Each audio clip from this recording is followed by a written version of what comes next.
Oh, hello, and welcome to the Saturday streaming edition of Adam's Music Box. And today I want to talk about so called modern classical music, which is a term that, rightly or wrongly, but mainly because of what the media does rightly, it repels people, it frightens people. Where if one were to say 19th or even 18th century European classical music, they'd say, okay, they'd kind of sort of, even if they're not super into music, they'd have an idea of what they were getting into and what they were in for. And generally, this would be a much more pleasant sort of anticipation than when one says modern. Now, there are several reasons for this, and not all of it is the fault of the composers. It's mainly the fault of critics, academics, and the media, because at the turn of the 20th century, and indeed for the first several decades of the 20th century, there were two broadly distinct types of what we now refer to as modern classical European music. And these weren't schools of music, these weren't nationalities that had their own distinct musical identities. I'm just talking very broadly. There was the stuff that was atonal, semi-atonal, hyper-dissonant, and stuff that in a wider sense was derived from the so-called Second Viennese School. And then there was everything else. And the everything else is the stuff I would consider a more organic development, a more organic timeline from the 19th century into the 20th. In other words, there was one kind of music that was becoming modern for the sake of modernity, and another kind of music that was becoming modern because the progression of time keeps going forward, unless you're in a DeLorean. And that's really the way it should be, even if you're not in a DeLorean. Now, the question about this continuum, this timeline of music, that style, if you will. The question that arises when examining that is, well, who was the first modernist composer? Who was the first modern composer, I should say? Because modernism refers to something consciously changing, where modern just refers to something coming after another thing. And there's no one answer, but there are several that we can think about. And one is someone that many to this day, and even in his time, they considered a romantic. And because of the length of his life, they considered him a kind of neo romantic by the time he died in 1949. And this was, of course, Richard Strauss. Now, he lived to be 85 years old, born in 1864, right in the heart of the Romantic era. He was born in the era of Wagner. His childhood was in the era shaped in the Austro-Germanic sense by Wagner and Bruckner, and of course Brahms as well, although Brahms was something more of a traditionalist in his day compared to Wagner and Bruckner, who really took music in some radically new directions. Strauss, in many ways, is the heir to Wagner.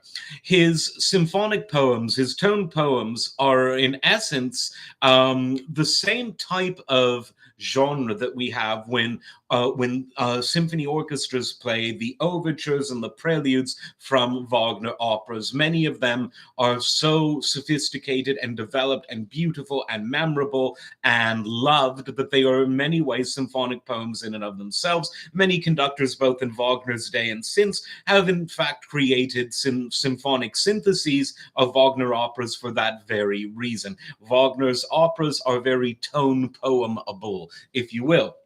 Strauss, of course, some of his most treasured works and my favorite works by him are, in fact, his symphonic poems. And of course, the other style of composition that's most beloved by Strauss listeners is his operas. And again, we can see here a connectivity.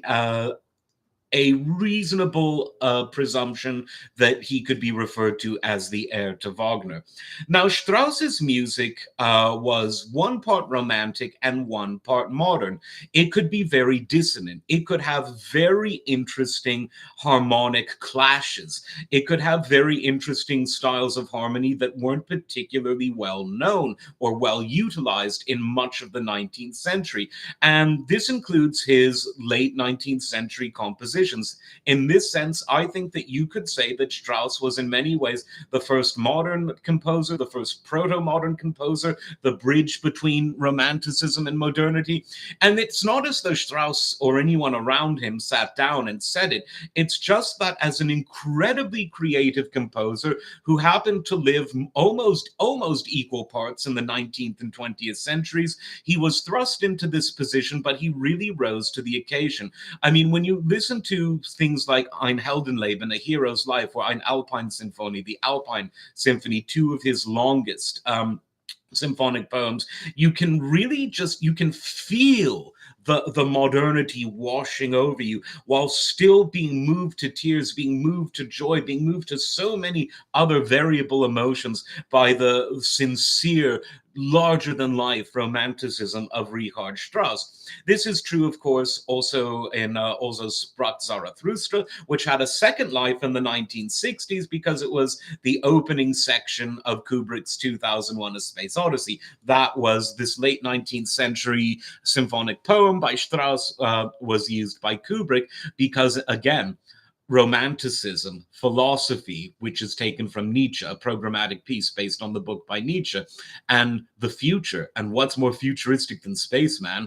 And so Kubrick, being a music lover himself, particularly of this kind of music, among others, he knew exactly what he was doing. He knew exactly the subliminal, as George Bush would say, or subliminal messages being conveyed by selecting that. And in fact, he, at one point, a contemporary film composer was commissioned to do a soundtrack for the film. Kubrick rejected it. He went with modern, or proto-modern in some cases, classical musicians. Now, Strauss, as I said, he lived to be 85 years old, and his final piece were 4 songs, appropriately titled The Four Lost Songs. And they were sort of a requiem for all of the great musical traditions that had been physically destroyed in terms of the concert halls and opera houses destroyed during the Second World War, and also a wider requiem for innocence being lost twice over, first in the First Great War and second in the Second World War. But all of the intervening pieces that he wrote were, again, one part modern, one part romantic. And so I think that Strauss can really be seen as this bridge that's very easy to cross between these two musical worlds. Now I want to go to an entirely different musical world because, however different, and they're very different, that German and French and Italian and other European styles of classical music are, Russian classical music is a thing in and of itself. It developed at a different time and in a different way from European classical music. Namely, it was a conscious development, starting with Glinka and following that the mighty handful of Rimsky-Korsakov, Borodin, Balakirev. Did I say Rimsky? I think I did. I do this all the time. Okay, I have to count it, right? Mussorgsky, Rimsky-Korsakov, Balakirev, Borodin, and then the author Kuiz. So the Russians consciously developed a classical music tradition because, unlike in Europe, where the classical music had derived from the liturgical music of the Roman Catholic and various Protestant churches, the Orthodox Church, which is the main church in Russia, the state church under the Tsar, it didn't have instruments. Orthodox liturgies, you have chanting only. And so this was the way that we can understand the different origins of Russian classical music vis-a-vis European. But in terms of style and temperament, it's always been very different. But Russia, too, had someone that was their bridge between Russian Romanticism and the modern era. And much like Richard Strauss is one of my favorite composers of all time, Alexander Scriabin is also one of my favorite composers. And Scriabin, again, the weight of romanticism, but so much modernity, the interesting sonic palettes he would employ, the fact that for his Promethean tone poem, he wanted a light organ, an instrument that using piano-style keyboards could project colors corresponding to certain tones in the concert hall. Very much a modern ideal. Again, he used a combination of untraditional harmonies, traditional harmonies, and straight up dissonance to actually create these unique sonic palettes. Now, the main difference between the two Well, there's many, but the one that's most interesting to me is while Richard Strauss is one of the great musical painters, you listen to his operas and probably more even poignantly his tone poems, and you can see things that are very specific, not even that necessarily directly relate to the programmatic themes of these tone poems, but you can see and taste modernity. This sounds like Spinal Tap, but it's true. When listening to Richard Strauss, much more so than any other composer. Where Scriabin, the modern sense, is more visceral. It's more it's more of a ethereal type of metaphorical feeling that you get. A very spiritual feeling. So Strauss was taking concepts that were one part spiritual and one part realistic and combining them into these wonderful musical narratives. Scriabin was sort of one part earthly futurist and one part meditative spiritualist. And again, though, what they have in common, I see in German and European music, Strauss was this bridge between the modern and between the romantic and the modern, and Scriabin served the same purpose in Russian music. Now, there were French composers who also served as this bridge, namely the so-called musical impressionists, people like Debussy, and following him, people like Ravel. Again, a bridge between the French Romanticism of people like Saint-Saëns and the modern era in French composition. Now, when we look at composers where most of their great works were in the 20th century, there are other people in this broad genre of making music that audiences wanted to hear that very much existed, even if the critics, as the 20th century moved on, were promoting and propagandizing for the composers who were really writing for themselves in a narrow circle of avaricious critics as opposed to the wider public. People like Kodály and Bartók, two Hungarian composers, interestingly, were able to write music that had all of the things that, all of the signposts of modernity, new instruments, lots of percussion that you didn't see in the Romantic era, dissonance, modern harmonic tendencies. But again, there was still, even within this, and we're into the 20th century fully by now, there were still delightful things that mass audiences, by classical music standards, wanted to hear. Things like the Psalmos Hungaricus, the Hungarian song by Kodály, a wonderful sort of oratorio meets tone poem. The Concerto for Orchestra by Bartók. All of Bartók's piano work, frankly, his great opera Bluebeard's Castle. These were popular classical pieces. And once we get into proper 20th century France, we see this too with Piolonc, who wrote a marvelous piece for organ called the Organ Concerto. Absolutely towering piece. Charles Munch did a very wonderful recording of that in the late 1950s. Munch being one of the foremost modern conductors of the French repertoire and beyond, but I really like his French stuff. This piece, this Organ Concerto, was from 1939. So we're talking very, very modern, as we are in many ways with Bartók and Kodály. They were born in the 19th century, but their great pieces were really known in the 20th century. Another great Hungarian, although you could place him in the Germanic musical world or the Hungarian musical world, and both cultures sort of fight about him, which is a good thing to do because he's a good person to claim. And this was Ernst von Dohnányi, or in the Hungarian, Ernő Dohnányi.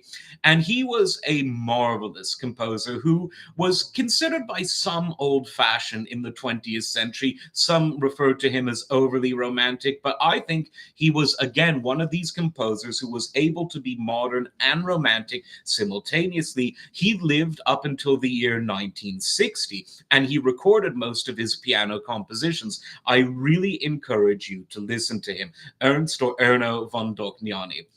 Now, the next composer I want to mention is highly obscure, if not, and he would have probably remained so if not for the fact that Furtwängler, Wilhelm Furtwängler, one of the great conductors of all time, if not the greatest, recorded one of his works, his absolutely beautiful organ or organ symphony. Let me find the exact name because it goes under very different names under different publications. So let me find that exactly. I don't prepare for this stuff, you know. Who cares about that? Improvisation is really the key. So just give me a second. And this Heinz Schubert, by the way, was no relation to the early Romantic composer Franz Schubert. So let me find out the exact name of.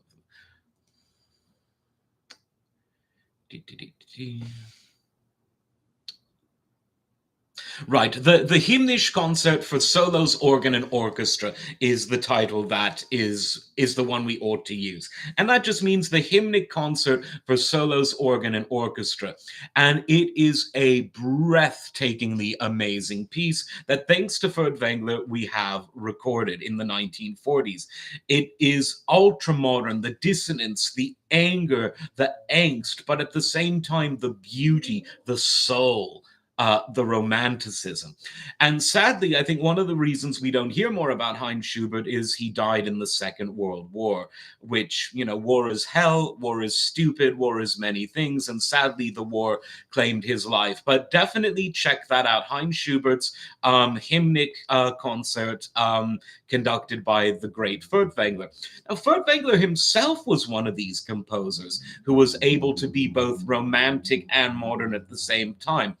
He had an absolutely wonderful concerto for piano and orchestra that he recorded with Edwin Fischer, one of the great pianists of all time. And let me find the exact name of that as well. Because sometimes these are listed by different names depending on various translations and things like that. The symphonic concerto. So there it is. And just the reason I want to be super accurate with some of the names is I want you to be able to go to the great Googly Moogly and Spotify and all of the rest of it and listen to the music as the Doobie Brothers would want you to do. So this symphonic concerto, absolutely gorgeous, a very, very long piece, over an hour.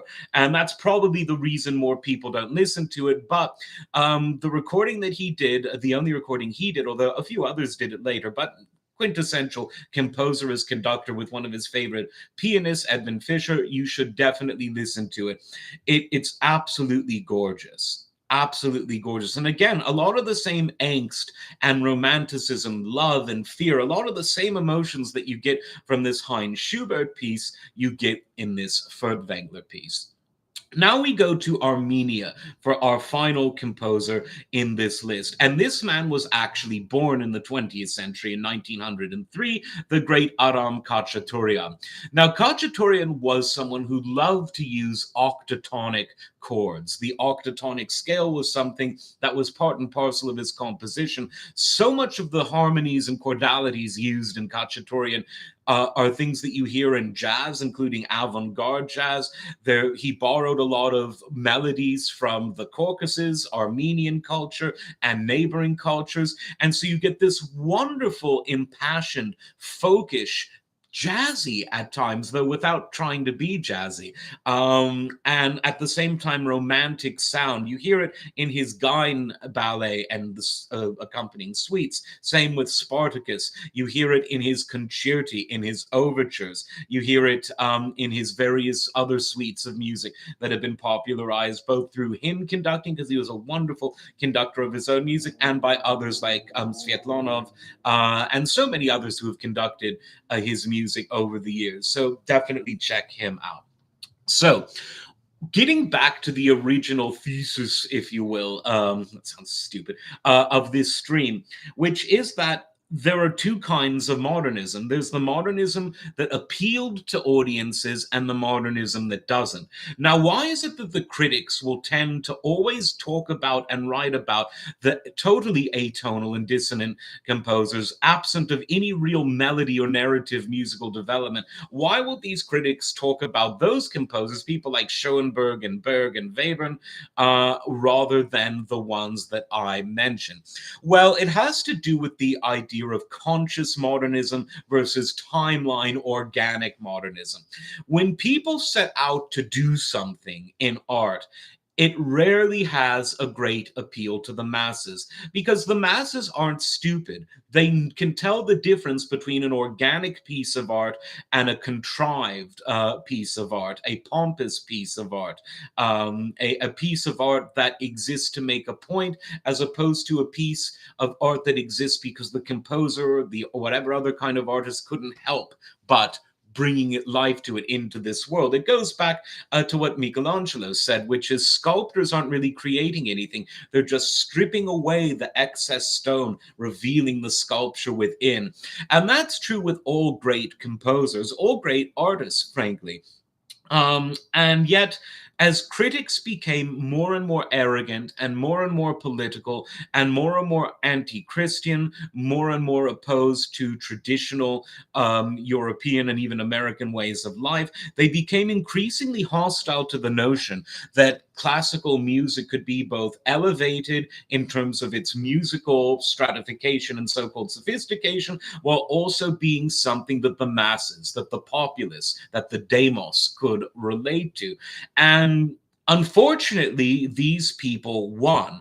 And classical music, the symphony orchestra, the chamber music concert, even the opera, it became more and more something reserved for only small echelons of society as opposed to for society as a whole. It was, in other words, a reversal of what was accomplished in the Romantic era of the 19th century, when this classical music went from the small sort of charitable societies and the chambers of, hence chamber music, of great aristocrats to a democratic concert hall where for a relatively small fee anyone from any background could hear this wonderful music. Now, don't get me wrong, folk music was always the more common music among most people. 9 times out of 10, whether in Germany, France, Britain, anywhere, folk music would be more commonly listened to than classical. But in the 19th century, in these great European societies, and then in America, when the great American orchestras got going, the common man,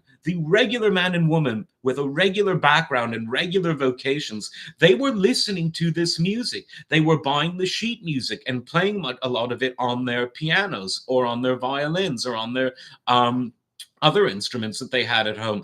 This was part of the culture. There was the folk part and there was the classical part. Folk then became more monetizable, if you will. It became more musically sophisticated and became the first pop music. But that only serves to double down on this point that in the late 19th century, when the first pop music was there, and much of it was ragtime in terms of the first truly popular form of pop music, which sounds like a tautology, it is, but you know what I'm trying to say. All of these things happily coexisted. It was really a war, an academic, critical, and political, and even theological, spiritual war on traditional European and American classical music that made the media focus more on the music that most people couldn't relate to and didn't want to hear, as opposed to the literally modern music that people did want to hear. All of those composers I just mentioned, and others, Janacek, a Czech composer you could mention, people wanted to hear him. There are many others. I just mentioned a handful that came to my mind. And the tragic sort of conclusion to this tale is that by the middle of the 20th century, with the exception of film music and a few others in America, most of European classical music had been totally conquered by this idea that it needs to be overly ponderous and academic and ugly, that the idea of beautiful music is somehow bad, that the idea of music being popular and populist is somehow bad. The great musicians of the 19th century that popularized this music in the first place to the masses, they were populists. Look at Wagner. He was both literally and figuratively a revolutionary. And 100 years later, people with no talent tried to launch, and they did successfully launch, a counter revolution that took classical music further and further away from the masses. There was, of course, in the 50s and 60s a renaissance of recorded classical music, because when stereophonic sound was invented, all of the record labels wanted to put out the traditional classical music people wanted to hear in this great sound. And to some degree, when the compact disc came out, there was another revival. But in terms of this great spirit of creativity that did exist in the first half of the 20th century, and even a bit longer in many cases, it tended to die out. The critics, the cynics, the people with ugly hearts won.